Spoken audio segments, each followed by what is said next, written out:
Programang ito ay rated SPG, striktong patnubay at gabay ng magulang ang kailangan. Sa pag-uwi ni Ramon ay wala na si Marites. Dinukot at itinago ni Olivia si Marites. Magagalit ng husto si Ramon dahil iniisip niyang bumalik si Marites kay Rigor. Gagawa pa ng kwento si Olivia na kesyo narinig niya umano na kausap ni Marites si Rigor sa cellphone at nagsabi umano si Marites na babalik na siya sa San Dimas. Dagdag pa ni Olivia ay alam umano ni Tanggol ang tungkol dito. Talagang pag-aawayin ni Olivia si Tanggol at Ramon.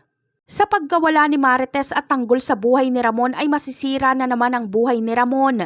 Lagi na naman siyang magpapakalango sa alak at malululong sa droga katulad noong itinakas ni Tanggol si Mokang. Kaya mawawala sa katinuan itong si Ramon. Mortal niya na namang kalaban si Tanggol. Mas pinili ni Ramon ang droga kesa sa pamilya. Dahil di baling mawala na sa kanya si Tanggol at Marites basta tuloy lang ang negosyo nila. Kapag maging mayor na si Tanggol ay si Ramon ang kanyang magiging mortal na kalaban. Hindi na magdadalawang isip si Tanggol na itumba si Ramon dahil iniisip niyang hawak ni Ramon si Marites at itinago ito.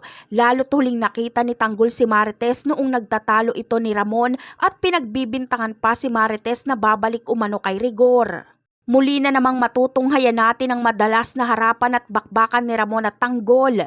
Pareho silang matapang at magaling pero magkaiba ng ipinaglalaban. Si Ramon ay gustong magpalaganap ng droga at si Tanggol naman ay gustong sugpuin ng droga. Pag-aawayan din nila si Marites. Pareho nilang pagbibintangan ng isa't isa. Ang hindi nila alam ay na kay Olivia si Marites. Napakarami pa nating dapat abangan sa mga susunod na episode. Paalam!